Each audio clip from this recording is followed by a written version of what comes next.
Bem-vindo a mais um programa com o Gutenberg. Se você está me vendo pela primeira vez, eu dirijo atualmente a Gutenberg Consultores, uma empresa especializada nas áreas de outplacement e coaching executivo. E tenho como convidado especial o executivo Carlos Arce, um elemento que eu conheci há mais de 15 anos atrás. Mantemos um bom relacionamento. Eu fiz 2 trabalhos especificamente para ele, um trabalho de coaching executivo há 15 anos atrás e posteriormente um trabalho de outplacement, quando ele era um executivo de uma empresa alemã por nome Berg, que passava por um processo de reestruturação muito pesado. Portanto, é com grande prazer que eu o recebo aqui neste nosso programa. É um prazer muito grande receber o Carlos. Obrigado, Gutenberg. Obrigado a vocês. Inicialmente, Carlos, eu gostaria que você falasse sobre você. Eu prefiro que você fale sobre você do que eu mesmo. Ok. Sou engenheiro mecânico por formação, tá? Então, o meu começo de carreira na indústria automobilística, sempre nela, foi com desenvolvimento de combustão de motores. Por isso eu passei por algumas empresas e a mais importante depois eu vim a fazer a International. Nessa daí eu já tinha concluído meus estudos de pós-graduação de marketing e finanças e foi na International, onde eu passei lá 6 anos.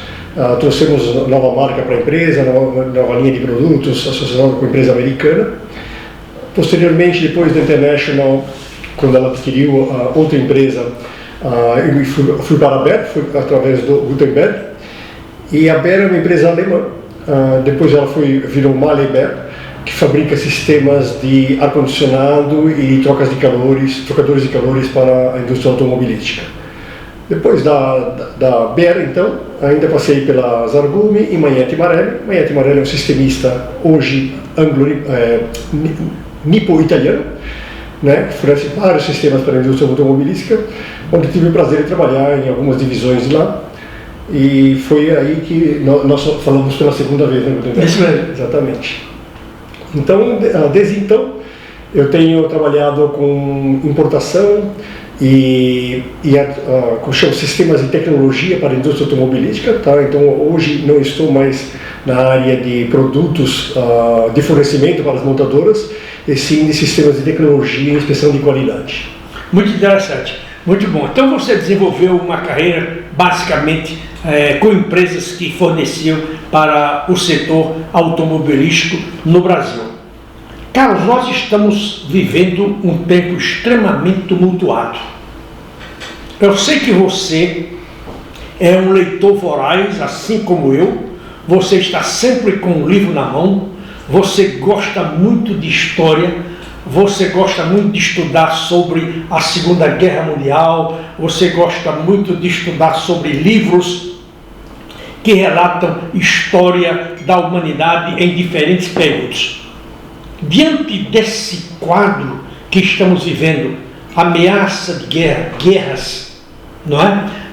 Essas mudanças bruscas, não planejadas, lideradas pelo presidente Trump dos Estados Unidos, que afeta o mundo inteiro, ou que afetou o mundo inteiro, como é que você está vendo como um importador ou exportador de produtos, como é que você está vendo o comércio global?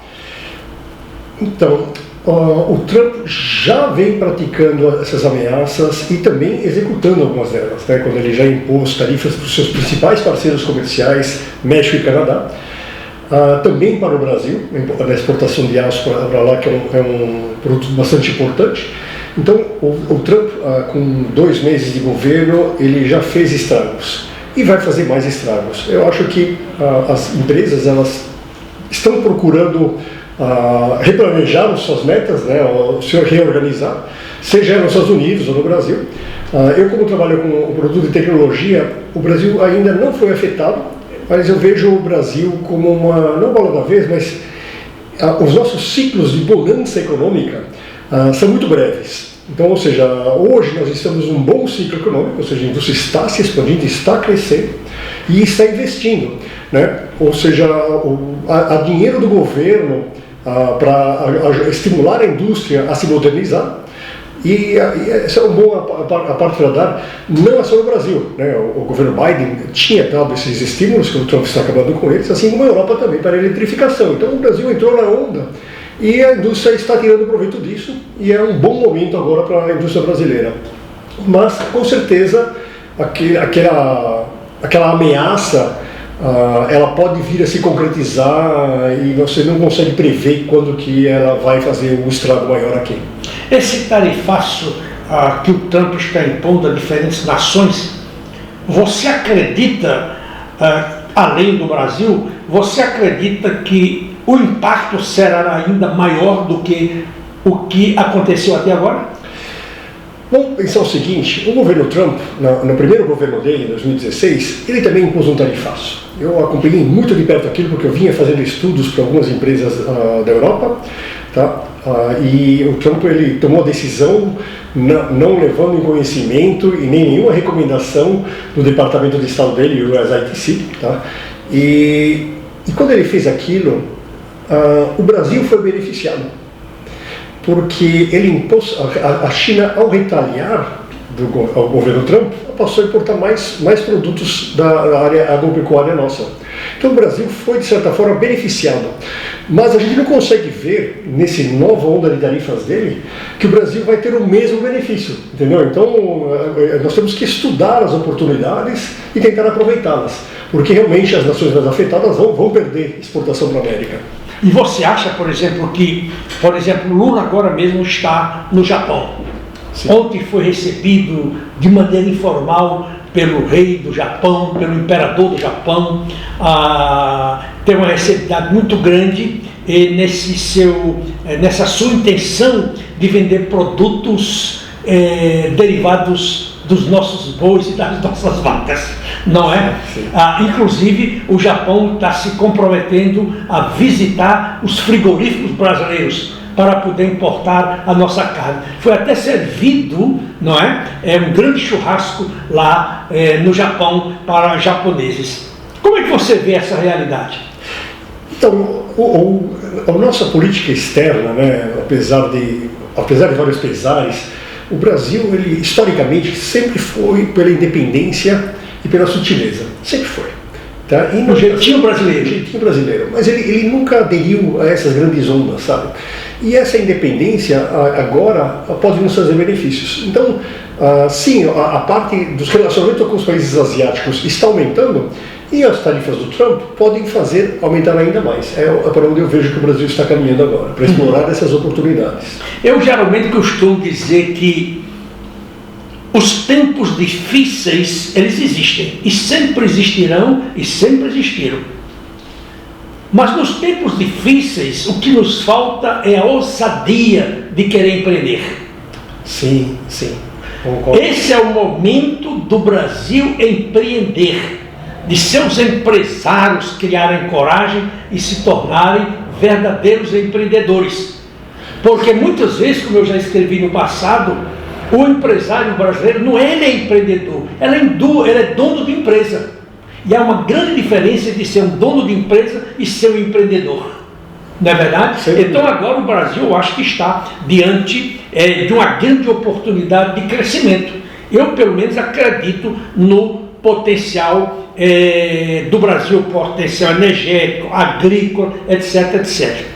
Agora, você como elemento que está ligado ao mercado global, como é que você vê essa realidade em que os nossos empresários, os nossos executivos estão dizendo que as empresas querem crescer, eles querem crescer, mas nós não temos talento humano? Sim, é que eu estava estudando justamente um livro que você me recomendou há algum tempo atrás, aquele Talent Masters, né? E você vê que as empresas que mais foram bem-sucedidas por longos períodos, eu não estou dizendo assim 5, 10 anos, ciclos de 20 anos ou mais, são aquelas que apostaram em desenvolvimento de capital humano. Então, isso casa com o que você está falando agora. Ou seja, eu gostaria muito que as empresas que fossem empreender explorassem esse lado, ou seja, eles têm que pegar e apostar no capital humano para poder olharem as linhas sucessórias para frente e realmente elas se olharem daqui a 10, 15 ou 20 anos. Isso mesmo, muito bom. Agora, dentro dessa realidade que nós estamos vivendo, você que é um elemento que trabalha, como já disse, nesse mercado exportação e importação, que tem as suas dificuldades, tem as suas travas burocráticas, etc. Quais são os maiores desafios hoje para o exportador ou importador brasileiro? Para o exportador, ainda ele tem que se desvencilhar do custo do Brasil. Eu acho que nós tivemos boas notícias, né, nesse tempo aí. Por exemplo, a reforma tributária, ela deve simplificar a vida tributária das empresas, né? Não era possível que você trabalhe numa grande empresa e a área tributária financeira era gigante, porque eles tinham que ter um exército de pessoas para lidar com impostos e tributos. E ainda assim, muitas dessas empresas se viam em problemas com a receita. Então eu acho que isso daí é uma oportunidade boa para o Brasil melhorar, tá? Essa reforma tributária que começa a entrar em vigor a partir do ano 26, 27, né? E assim como também o problema nosso, custo Brasil, né, que não é só da área tributária, mas também da parte de logística. Então é um setor que ainda assim vai precisar de bastante capital para melhorar nossa infraestrutura. Eu acho que são os dois elementos principais para o Brasil explorar melhor o seu potencial. Tá? Já na importação, ainda o Brasil segue sendo um país muito fechado. E sim, a gente tem que procurar abrir o país para o mundo, né? Ou seja, o executivo deve sempre forçar essa abertura e não o contrário. Para poder haver uma espécie de reoxigenação, de oxigenação dos nossos processos. Exato. Agora, curioso, né? A gente está divulgando por isso e nós vemos os Estados Unidos indo exatamente no caminho contrário. Mas a gente sabe muito bem que aquilo lá não vai dar certo, né? Já se provou por mais de uma vez. E também o governo Trump só tem mais 3 anos e 10 meses, né? Então, isso daí não são políticas de longo prazo. Não, eu acho que nos Estados Unidos tem um problema maior. Por exemplo, quando o próprio governo central americano, a presidência dos Estados Unidos, desafia a justiça. Nossa Senhora. Aí eu acho que isto é uma ameaça à democracia. Sim, é assustador o que a gente está vendo. Assustador. Que é o que aconteceu no governo anterior do Bolsonaro. Exatamente. Quando o Bolsonaro, vamos dizer, com toda a sua força, com a força do seu gogó, não da sua mente, porque ele não tem uma mente brilhante, ele desafiava o Supremo Tribunal. Pois é. E colocando, vamos dizer, a justiça brasileira em xeque. Nós sabemos que a justiça brasileira, como qualquer instituição, tem os seus defeitos. É cheia de imperfeições. Somos humanos. Sim. Agora, você como presidente da República, querer desafiar, bombardear a justiça, isso significa que você não acredita nas leis do seu país. Exato. E isso é uma desmoralização total. E nós vimos, né, ao longo desse período, que a justiça resistiu. Ou seja, ela continuou com defeitos, talvez alguns se acentuaram, sim, sem dúvida. Mas você não consegue melhorar isso de uma só vez ou de uma pancada, né? Isso daí são processos, e esses processos tomam anos. Então, eu acho que o que a gente viu no Brasil foi triste, e que nós estamos vendo na América é mais ainda, porque realmente se o governo Bolsonaro tentou trabalhar a justiça, ele não logrou êxito, né? Já nos Estados Unidos a gente está vendo o contrário. É isso mesmo. Muito bom. Como é que você, como pai, como executivo, como empreendedor, está vendo esta nova geração, que é uma que nos preocupa, como pais, no meu caso, como avô já? Sim, com bastante preocupação. Com bastante preocupação. Claro, a gente sempre vai, nossos pais, né, sei lá, 50, 60 anos atrás, né, também tinham essa preocupação com os jovens. Ou seja, você não compreender a juventude é algo antigo já. Né? Não é nada novo. Não é nada novo, deve ter milhares de anos até, entendeu? Mas se a gente olha de perto essa geração, essas mais jovens, que estão adentrando o mercado de trabalho agora, eu tenho umas preocupações adicionais para com eles. Naturalmente que hoje nós vemos uma juventude, de certa forma, alienada. Completamente. Completamente. Alienada, ansiosa. Depressiva. O número de suicídio crescendo entre os jovens de 17 a 24 anos de idade. Isso é muito preocupante para nós pais. Sim. E nós avós. Exato. E claro, eles cada vez mais estão dependentes das mídias digitais, né? E a gente sabe o quão vazio que é isso, né? Então, essa é a minha preocupação com eles, né? Ou seja, que eles se solidifiquem, ampliem as suas bases, para que eles possam olhar para frente, né, nos seus 20, 30 ou 40 anos de carreiras que eles terão. Eu me lembro, o Carlos, que na década de 60, final da década de 60, quando eu fui para os Estados Unidos, e foi um período maravilhoso da minha vida, o movimento hippie, Woodstock, né? Guerra do Vietnã, invasão de campos universitários, que período rico aquele. Bom, e eu estava no meio de tudo aquilo, observando tudo aquilo, e eu comprei uma calça boca de sino.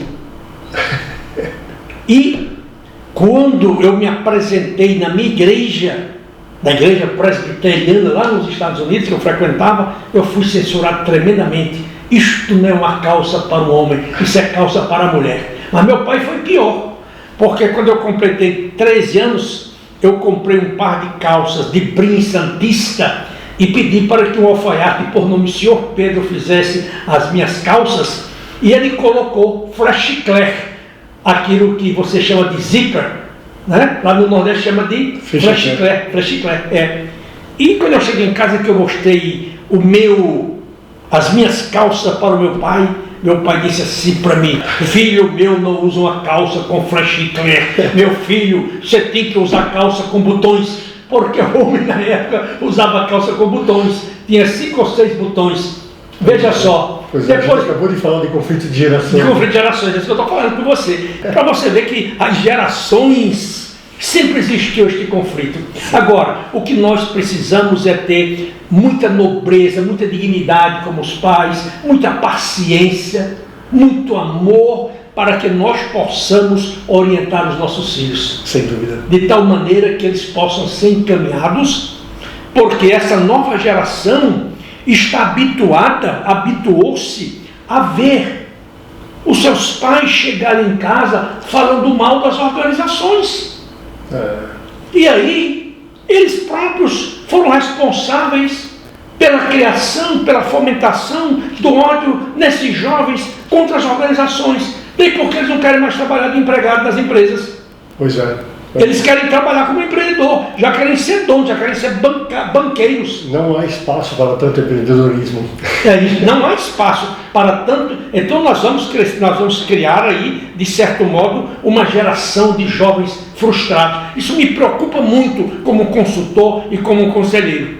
Daí porque eu escrevi um livro com o título Cartas de um Coach Executivo a seu Filho. Sim. Justamente retratando esses problemas. Muito bom, mas voltamos aqui à nossa conversa, que está muito gostosa.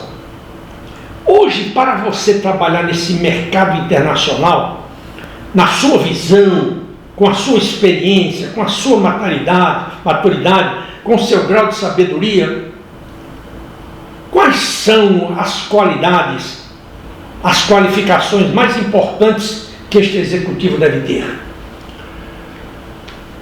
Boa pergunta, eu preciso pensar um pouquinho, mas vamos lá.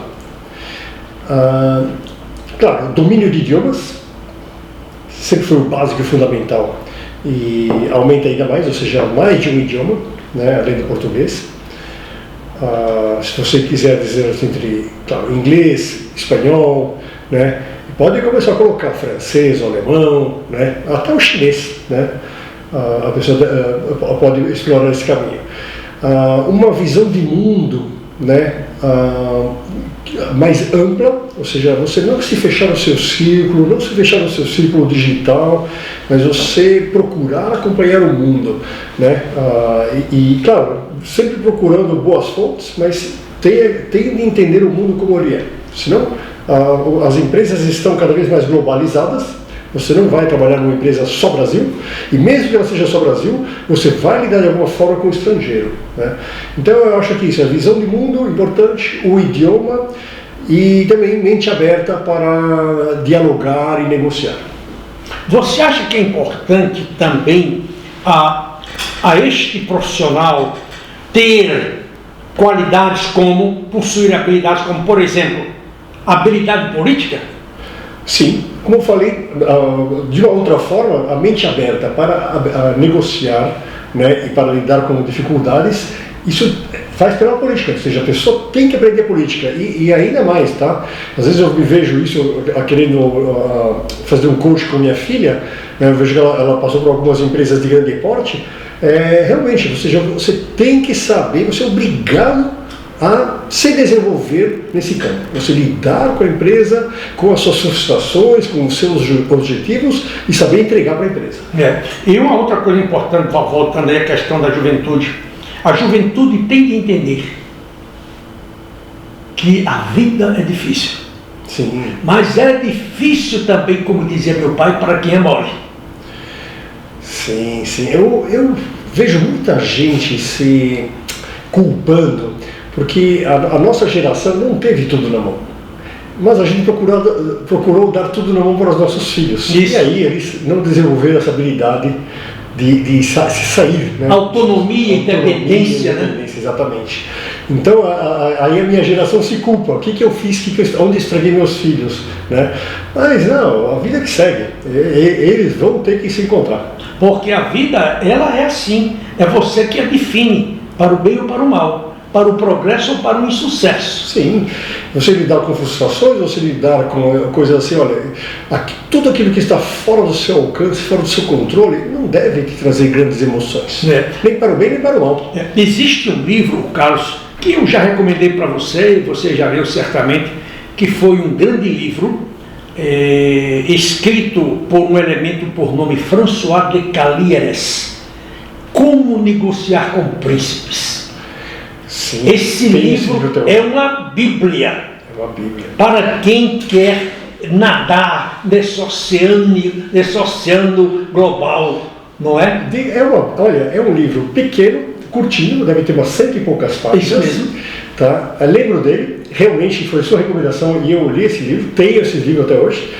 E ele é um dos princípios básicos da diplomacia, da relação entre nações. Então, com certeza, quem gosta de estudar diplomacia tem que ler esse livro.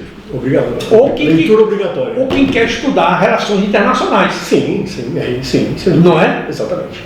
Então, são leituras mandatórias. Exato, e vão mais além, por exemplo, tem outras pessoas que são os papas no relacionamento internacional, por exemplo, o Henry Kissinger. Então, também, o Henry Kissinger, acho que ele deixou perto de 10 obras, tá? Talvez mais. Leia 2 dele, obrigatoriamente. E aí você vai ver, por exemplo, essa geração que está indo mais para o campo progressista, não vou ler esse cara porque é muito... Não, cara, você tem que ler aquilo que está à sua esquerda e à sua direita. Obrigatoriamente. Você pode tirar suas conclusões, mas leia essas pessoas. Meu pai me dizia sempre, meu filho, quando você vai estudar um assunto, comece por aqueles que questionam o assunto, para depois você se pautar naquilo que você acredita. Exatamente. Em outras palavras, questione tudo. Exatamente, e forme sua opinião. Por exemplo, o livro do Henry Kissinger, Diplomacia, isso é um livro, é uma Bíblia. Para vocês terem uma ideia, o Diplomacia, eu li esse livro recentemente, talvez não mais do que 2 anos atrás, e eu lembro bem, em 1994, que foi quando ele lançou esse livro, ele já dizia dos problemas que a gente está vendo entre a Ucrânia e a Rússia hoje. Porque ele estava prevendo que a Rússia não ia deixar barato. Olha só, 30 anos atrás. Então, leitura obrigatória. Uma outra leitura obrigatória também, acho que você se lembra que eu recomendei, é o livro A Riqueza das Nações, do Jeffrey Sachs. Sim, excelente. Eu acredito que muitos desses presidentes que aí estão jamais leram esses livros, não tem a menor noção. Não, é curioso, você quando começa a analisar a história geopolítica, os autores, né, ou seja, biógrafos ou historiadores, eles sempre vão citar aqueles presidentes, aqueles líderes de nações que eram mais vorazes com a leitura e os que eram completamente ignorantes. Então eu não vou falar dos ignorantes porque a gente vai perder tempo. Mas, por exemplo, você quer ver, o John Kennedy, quando ele lidou com aquela crise dos mísseis em Cuba, tá? Se não me engano, essa historiadora chama Barbara Tuchman.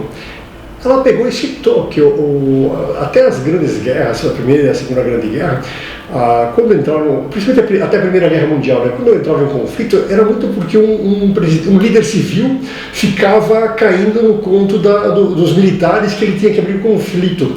Então sempre havia isso, os seus militares vão te levar ao conflito, né? E o Kennedy tomou exatamente a decisão contrária, né? Ele evitou o conflito maior, tá? E foi para a diplomacia e acabou se prevalecendo. Tanto é que o Khrushchev foi saído imediatamente depois, porque ele tinha perdido essa disputa com Kennedy. Mas muito interessante. Agora, você como executivo, tem algum livro que eu sei, eu estou perguntando porque eu sei que você estuda muito, lê muito. Qual o livro que você recomendaria hoje para os nossos leitores, para os nossos ouvintes? Hoje, nossa... eu, por exemplo, seleciono as minhas leituras seguindo as orientações do mestre Gutenberg. Então, é o seguinte, você vai procurar ler aquilo que você gosta, aquilo que te agrada, mas você não pode ficar só nisso. Então, por exemplo, eu gosto muito de geopolítica e história, mas eu me obrigo a colocar na minha lista de livros do ano pelo menos algum romance famoso e livros de negócios. Para nós é fundamental que você leia pelo menos 2 livros por ano de negócios, aqueles livros que vão te ajudar você a entender as corporações, para você saber se situar nelas e poder avançar. É isso mesmo. Isso tem que ser bastante eclético na sua leitura. Exatamente. Não adianta você ficar só naquilo que você gosta. Você vai se trair e você vai se fechar no seu mundinho. Então, se você adquirir o gosto pela leitura, faça disso. Eu, por exemplo, procuro pegar as listas de recomendação do Barack Obama, daquela pessoa da Microsoft, os livros de verão deles, pelo menos um deles eu coloco na lista do ano. É isso mesmo. Muito bom. O nosso papo está muito bom, muito agradável. Eu acho que nós estamos contribuindo muito para todos vocês que estão nos vendo. E eu gostaria de continuar conversando com o Carlos. Não faltarão outras oportunidades dele voltar aqui ao programa do Gutenberg. De qualquer maneira, eu quero agradecer muitíssimo a você pela sua participação e desejar a você muito sucesso nos seus negócios, e vamos confiar e vamos acreditar que o Brasil vai se tornar uma grande nação. Sim, está no caminho, com tropeços, mas está no caminho. Obrigado. Isso já é um grande começo, não é? Quero agradecer a vocês todos pela sua paciência e por nos acompanhar durante todo esse nosso bate-papo. Dizer que nós estamos gravando este programa nos estúdios da Attend, uma empresa de marketing, de credibilidade e de grande profissionalismo. Muito obrigado a vocês todos e até o nosso próximo encontro. Até lá!